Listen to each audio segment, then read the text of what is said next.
시사 인터뷰 오늘 함께하고 계신 지금 현재 시각에 8시 9분 8초 지나가고 있습니다. 오늘은 서울의 봄 영화를 통해서 12.12 사태와 5.18 이야기를 하고자 합니다. 스튜디오에 전남대학교 5.18 연구소 김희송 교수 나오셨습니다. 안녕하십니까? 네, 안녕하세요. 김희송입니다. 네, 서울의 봄이 오늘 이야기 주제이기 때문에 네. 영화 보고 오셨겠죠? 저희가 이제 학기 말이고 저희 5.18 민주화운동 진상규명조사위원회가 12월 이제 26일 종료를 앞두고 있어서 실은 이제 영화 볼 시간이 없었는데 네. 청취자분들에 대한 예의가 아닌 것 같아서 좀 무리해서 보고 왔습니다. 네, 보신 내내 마음이 좀 많은 분들이 가셨죠? 서울의 봄 영화를 보면서 이게 결말이 정해져 있는 영화잖아요. 네. 그다음에 또 비극적으로 마무리될 수밖에 없고 저희들의 바람대로 또 결론이 나는 게 아니기 때문에 또 이 일련의 과정들 속에서 정치 군인들 특히나 또 무기력한 군상들의 모습들을 보면서 우리 현대사가 이렇게 일그러지구나. 네. 라는 부분들 속에서 많은 분들이 이제 분노하기도 하고 좌절하기도 하고 저도 비슷한 느낌이었고 내내 좀 두통에 시달렸었습니다. 네, 아직 보지 못한 분들도 계실 거기 때문에 일단 이 영화가 시기적으로 1979년 10월 26일 박정희 전 대통령이 저격이 되고 난 다음부터 해서 12월 12일까지라고 봐야 될까요? 아니면은 5월 17일까지 시기 정리라고 할까요? 주되게는 이제 12월 12일 군사 쿠데타가 어떻게 발발하고 군사 쿠데타가 성공하는 일련의 과정들을 보여주고 있고요. 그다음에 시작의 지점들은 이제 말씀 주셨습니다만 1979년 10월 26일 날 이제 박정희 전 대통령이 시해되고 네. 그래서 이제 김재기 중앙정보부장에 의해서 이제 살해가 된 거죠. 네. 그리고 18년에 유신 정권 철권 통치가 이제 무너지는 일련의 과정들 속에서 많은 국민들은 이제 독재자가 사라졌기 때문에 민주주의가 오지 않을까. 이게 이제 서울의 봄이거든요. 네, 바람이었죠. 네, 그래서 그 이후에도 이제 민주화의 봄이 5월까지 연결이 됩니다만은 실은 11.6 사태 이후에 12.12 군사 반란, 특히나 현대사의 분기령이 됐던 게 12.12 군사 반란이고 하극상이었고 그다음에 네. 실은 이제 5.18 민주화 운동의 어떤 비극의 씨앗을 잉태했던 게 12.12 군사 반란이기 때문에 이 영화는 12.12에 좀 포커스를 두고 있다. 이렇게 안 보신 분들은 나중에 좀 꼭 보셨으면 합니다. 네, 반란군 그리고 거기 진압하는 진압군에 치열했던 그 몇 시간인가요? 9시간의 그날 그리고 어떻게 해서 이 쿠데타가 이뤄지게 됐는지 물론 해군도 있고 공군도 있었을 텐데 이게 과연 가능한 일인가라는 의구심을 꽤 갖고 있거든요. 그 이제 12.12가 갖고 있는 군사 쿠데타죠. 반란, 군사 반란이고 이게 이제 비극은 네. 실은 이제 이 군사 쿠데타를 주도했던 세력 여기는 전두광으로 나옵니다. 우리가 다 알고 있다시피 전두환이죠. 전두환이 이제 보안사령관을 겸직하고 있었고 보안사령관이라는 건 이제 보안사의 존재 이유가 네. 실은 방탑 업무. 그러니까 이런 군사 반란을 방지하는 업무가 보안사령부의 역할이거든요. 그런데 그렇죠. 보안사령부가 중심으로 전두환을 중심으로 군사반란을 일으켰기 때문에 처음부터 12.12 군사반란은 기울어진 운동자. 그래서 이제 반란자들이 승리할 수밖에 없었던 일련의 과정이 되는 거죠. 특히나 당시에 이제 이 군사 반란을 막기 위해서 이제 3명이 이제 등장을 하죠. 정병주 특정사령관, 그다음에 김진기 헌병강, 가장 이제 정우서 씨가 열연을 했던 장태환 수경사령관. 네. 그래서 이제 전두환 군사 반란 세력이 이 세 분을 모 요정으로 유인을 하고 정승화 육군참모총장을 이제 납치하는 이게 이제 군사반란의 시작이니까 굉장히 계획적이었어요. 계획적이죠. 네. 계획적이었고 특히 이제 보안사 주도로 이 군사반란이 실행이 됐기 때문에 관련된 첩보 정보가 마비됐던. 그리고 이제 더 중요했던 부분들은 실은 이제 정병주 특정사령관을 비롯해서 헌병감 특히 지금 김성균 씨가 열연했던 이제 별 하나짜리 헌병감은 직책이 이제 준장이 가장 높이 올라갈 수 있는 직책이기 때문에 네. 이들이 이제 동분서주하면서 군사 반란을 막으려고 하지만 실제 실행할 수 있는 군대 그 이제 수경사 예하 부대. 근데 수경사 예하 부대에 관련된 부대를 전두환 하나의 일당이 장악을 하고 있었고 특히나 특전사 같은 경우는 이제 정병주 사령관을 상공수 여단 지금 상공수 여단장 최세창이죠. 최세창이가 납치하는 군사 하극상이죠. 자기 부하가 특전사령관을 총을 쏴가면서 이 과정에 이제 김호량 소령이 전사하는 이런 비극까지 발생을 했던. 그래서 일련의 과정들이 전두환 씨를 비롯해서 보안사가 주도했기 때문에 기울어진 운동장으로 군사반란이 성공할 수밖에 없었다. 그런 거죠. 생선을 고양이에게 맡긴 격이 됐어요. 네. 그러다 보니까 이제 많은 분들이 이게 좀 반란이 좀 반란을 제압했으면 좋겠다라는 그렇죠. 그런 이제 바람이 영화를 보면서 내내 드는 느낌이지만 흘러가는 흐름. 특히나 뭐 전두환을 비롯해서 군사반란 세력이 주도면밀하게 준비한 부분들도 있지만 또 육군본부에 있었던 그 별들. 네. 이른바 이제 똥별이라고까지 이야기할 정도로 그들의 어떤 무기력한 대응. 이게 이제 군사반란을 성공의 어떤 그 하나의 계기가 돼버리면서 굉장히 대립적이네요. 네. 어느 한쪽만 조금 더 올라갔던지 내려갔던지 했더라면 이런 일은 없었을 텐데. 아예 이제 기울어진 운동장이기 때문에 실은 이제 그 세 분을 비롯해서 이 기울어진 운동장이었음에도 불구하고 그것을 막기 위해서 고군분투했던 진짜 참 군인들이죠. 맞아요. 이들의 모습들을 통해서 저희들이 이제 조금 위로도 받으면서 분노도 하게 되는 거죠. 근데 안타까운 거는 또 이 교전 중에 우리 지역의 조선대학교를 다니다가 입대했던 정선엽 병장 전사했었다는 사실도 알게 됐어요. 네, 육군본부에서 이제 근무하는 헌병으로 근무하다가 반란군 세력에 맞서서 저항하다 이제 총격으로 사망했고 이번에 실은 또 그 육군 이제 벙커가 조선대학교에서 촬영이 되면서 이제 조선대학교가 다시 한번 좀 이렇게 이제 전국적인 관심도 됐군요. 받게 됐고 그다음에 정선엽 병장의 전사 소식이 알려졌고 이번에 제가 뉴스에서 봤던 부분들은 이제 정선엽 병장에 대한 명예 졸업장을 조선대학교에서 수여하겠다라는 그런 좀 아주 좀 늦었지만 그나마 좀 위로가 되는 뉴스도 있었던 것 같습니다. 네. 참. 전두환 씨 측 인사들이 이렇게 반란군이죠. 그렇죠. 굉장히 승승장구했습니다.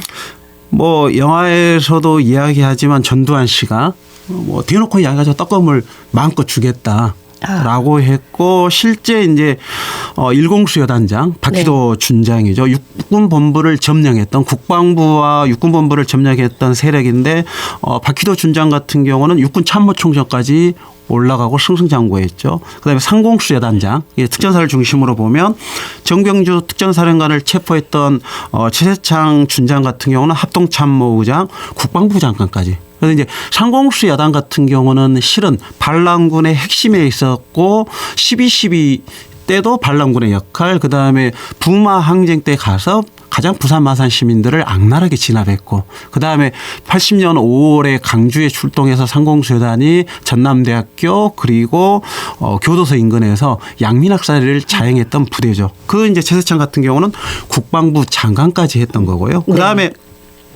거기에 이제 하나의 역할로 실은 정병주 사령관, 김진기 헌병감, 그다음에 장태환 수경사령관을 유인하는 작자가 한 명 있거든요. 이게 이제 조홍 수경사 헌병 단장인데 이 사람은 나중에 헌병 강까지 했죠. 그래서 김진기 헌병감 그 김성균 배우가 열연했던 그게 이제 헌병감은 준장까지밖에 올라갈 수 없기 때문에 그래서 헌병 병가에서는 이제 준장이 최고직인데 조홍 같은 경우는 헌병감까지 갔고 뭐 알다시피 이제 노태우는 뭐 수경사령관 그 다음에 했고 그 다음에 대통령까지 했던 거잖아요. 더구나 이제 거기서 보면 되게 무능력한 군인으로 나왔던 윤성민 육군 참모 차장.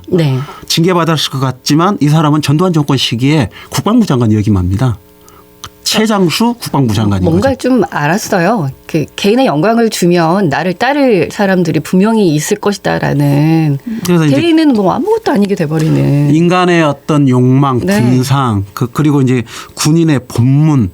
그래서 본연의 역할을 해야 되는 군인들은 진짜 소수고 나머지는 군인이 아니라 정치죠. 정치를 하는 거고 그 과정에서도 본인들에게 부여된 반란군 진압 업무를 해태하는 거죠.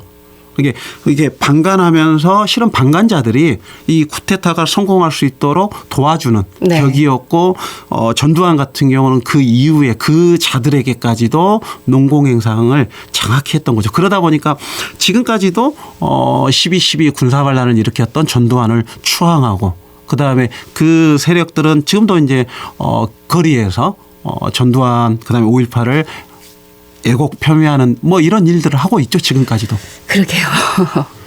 이번 영화를 통해서 이제 전두환 씨라는 그 사람에 대해서 재평가를 하는 또 계기가 됐을 텐데 영화 보시고 나서 또 어떤 생각이 드셨습니까? 뭐 전두환 씨의 재평가라기보다는 악행을 확인하는 계기. 그다음에 저는 이제 문화가 갖고 있는 힘. 네네. 영화를 통해서 역사를 배우고 특히 저도 이제 놀랬던 게 이번 영화 봤을 때 영화관에 거의 많은 분들이 다 꽉 차 계셨거든요.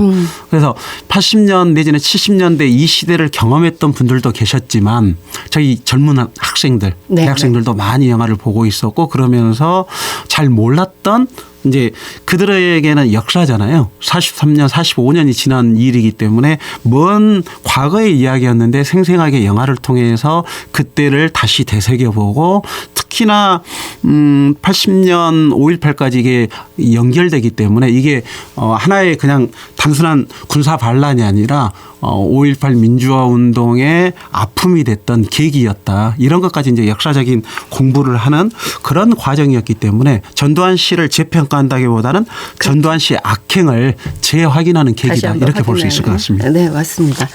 서울의 봄 감독께서 이 영화를 만들 때 이제 사실인 것을 알려야 되잖아요. 좀 전에 교수님께서 말씀하신 것처럼. 근데 어떻게 해서 영화를 많이 보러 올 수 있게 할 수 있을까? 이제 그 말은 뭐 관객 흥행을 하겠다라는 의미보다는 이 사실을 많이 알리고 싶다라는 의미가 담겨져 있었던 것 같은데요.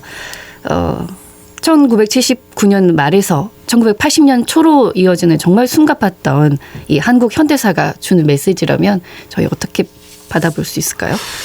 이제 실은 국가폭력의 아픈 역사죠. 네. 그다음에 반복되어서는 안 되는 역사고 그 과정들을 보면 하나의 권력이 집중이 됐을 때 견제가 되어지지 않았을 때 민주주의는 어떻게 망가지는가. 실은 이제 보안사령부는 뭘 해야 되냐면 보안사의 역할은 군사반란을 막아야 될 세력이지만 그들을 견제하지 못하다 보니까 군사 쿠데타로 가고 민주주의가 퇴행했던. 그래서 네. 지금 저는 보여주는 시사점은 민주주의라는 건 견제와 균형을 통해서 이루어지는 거고 지금도 군사반란은 아니다 할지라도 여러 퇴행적 일들이 벌어질 수 있는 민주주의에 대한 여러 경고, 울림 이런 걸 주고 있는 것 아닌가 그런 생각을 또 저는 해보는 거죠. 핑크빛 미래를 위해서 과거는 그냥 덮는다라는 거 어떻게 생각하십니까? 그럴 수는 없는 거죠. 있을 수 왜냐하면 없는 과거는 일이죠. 다시 그 반복되는 역사가 있기 때문에 실은 저희들이 만약에 저는 늘 그 장면에서 안타까웠던 게 만약에 12.12 군사 반란을 제압을 했다라면 5.18의 비극은 존재하지 않거든요. 그렇죠. 그래서 12.12 군사 반란을 제압하지 못했기 때문에 5.18 민주화 운동에 그다음에 5.18의 강주의 희생이 발생할 수밖에 없었던 것. 반면에 또 이제 5.18 민주화 운동이 있었기 때문에 지금의 이제 저희들이 민주주의를 이룰 수 있었던 거 아니겠습니까? 그래서 네. 과거의 아픈 역사를 그냥 덮을 게 아니라 있는 그대로 드러내고 거기에 대한 책임을 역사적 책임과 함께 사회적 평가도 냉정하게 내리는 게 필요한 거죠. 네, 제대로 청산을 해야겠습니다. 그래서 지금도 활동을 하고 계시죠. 5.18 진상규명조사위원회 좀 전에 12월 26일까지 네. 일을 하신다고 하셨는데 곧 종료를 앞두고 있습니다. 어떻게 평가하십니까? 저희들이 뭐 평가받아야 될 입장이기 때문에요. 4년 동안 이제 5.18 민주화운동 진상규명을 위한 일련의 과정들이 있었고 저희들이 네. 이제 최종 보고서 채택하는 과정이고요. 머지않아 이제 12월 26일에 이후에는 국민들께 그 과정들을 소상하게 보고하는 그러나 이제 이 과정들을 보면서 이 진상규명이 왜 잘 이루어지지 않는지에 대한 여러 이제 또 안타까움도 있기 때문에 그 부분들은 이제 저희 활동이 종료되고 나서 다시 한번 소상하게 말씀 여쭐 기회가 있었으면 좋겠습니다. 혹시 이후 일정이 나왔을까요? 저희들은 이제 12월 26일 날 법상으로는 이제 위원회가 활동이 종료되고요. 네. 이제 조사의 권한이 이제 사라지는 거죠. 그래서 네. 이제 조사되었던 결과에 기반해서 남은 6개월 동안 국가 차원의 보고서를 작성하고 국가 차원의 보고서에는 이제 공고사항도 담겨 있는 거죠. 5.18 민주화 운동의 진상과 아울러서 치유와 회복을 위해서 국가는 우리 사회는 무엇을 해야 되는지에 대해서 공고사항으로 담을 예정입니다. 그 5.18 진상규명조사위원회가 꾸려졌을 때 제가 상당히 관심 있게 지켜봤거든요. 좀 이 정도는 괜찮은 내용이 나왔다. 우리 알만한 것이 나왔다라는 게 혹시 있을까요? 지금 이제 약속을 했던 부분들이 진상규명조사위원회가 출범을 하면서 발포에 관한 안매장에 관한 네.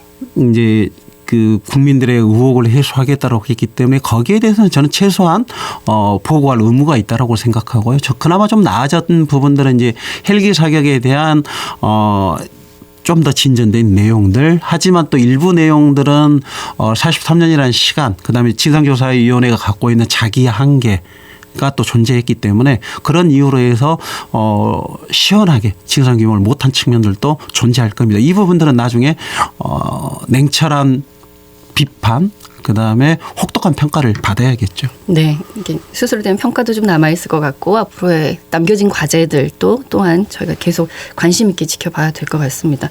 서울의 봄 영화 보면서 이 장면은 정말 너무 마음이 아팠다, 뭐 인상 깊었다, 이 한 장면에 많은 이야기가 담겨 있다라는 장면이 있을까요? 뭐 어떤 인터뷰에서 제가 봤습니다. 마지막 장면이죠. 이제 장태환 수경사령관을 역할을 하고 있는 정우성 배우가 계속 그 바리케이트를 넘어가는 장면.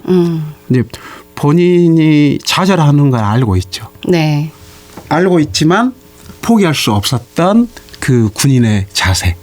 그런 부분들이 좀 감동이었던 것 같아요. 그 위치상의 문제도 좀 있었던 것 같아요. 그러니까 나는 민주주의를 지켜내겠다라는 더 다수이지 않았겠습니까? 그런데 이제 그 지휘관의 위치에 있지 않았기 때문에 우리 일반 시민의 이런 느낌. 예, 이게 이제 가장 큰 문제는 군이 네. 사조직이 꾸려졌다는 거죠. 하나회라는. 그래서 전두환을 비롯해서 노태우 육사생을 중심으로 해서 하나회라는 조직이 꾸려졌고 그들이 그 육군 군의 어떤 정식 명령 체계를 뛰어넘어 버리는 거죠. 사조직인 거죠.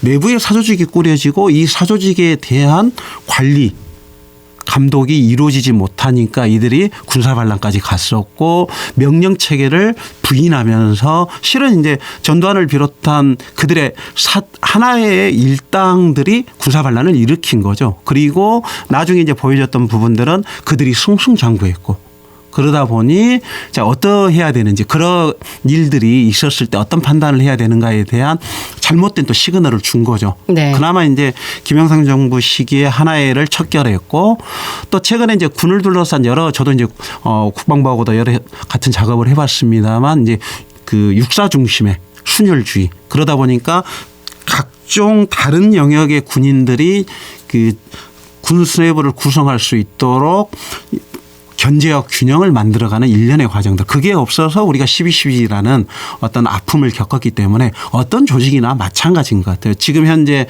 뭐 검찰을 둘러싸고 여론 논쟁들도 있고 뭐 그렇습니다만 이 일련의 과정들 속에서는 견제와 균형 그다음에 이제 진짜 참된 군인이란 뭘까? 네. 그들은 어떻게 교육되는 건지 아니면 인간의 욕망 앞에 굴복하는 건지 이런 이제 여러 의문점을 이제 던지게 하는 영화이죠.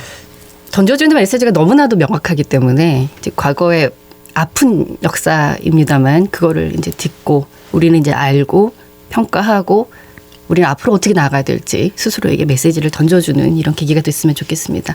오늘 말씀 감사합니다. 지금까지 전남대학교 5.18 연구소 김희송 교수와 함께했습니다. 언제 어디서나 내 손안의 뉴스. 광주 MBC 뉴스 유튜브 구독으로 함께하세요.